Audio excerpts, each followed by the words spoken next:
ఈరోజు మన water melon farming day 31. So ఈరోజు మనం డ్రిప్ ద్వారా ఏమేమి సప్లై చేస్తున్నామో చూద్దాము.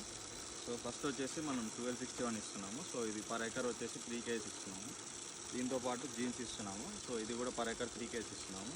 సో ఇప్పుడే మన దాంట్లో ఏంటంటే పిందెలు పడుతున్నాయి. సో ఇప్పటి నుంచే మనం ఏం చేయాలంటే ఆ షేప్ అనేది కరెక్ట్గా రావాలి కాబట్టి బోరాన్ ఇవ్వాలి.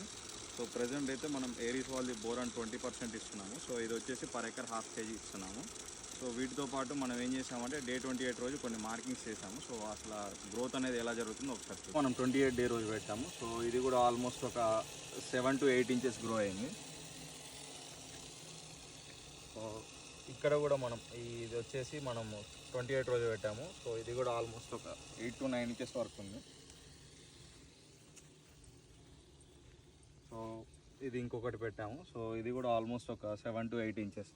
సో యావరేజ్గా మనకి ఈచ్ డే అనేది ఒక 2 to 3 ఇంచెస్ గ్రోత్ అనేది ఖచ్చితంగా జరుగుతుంది.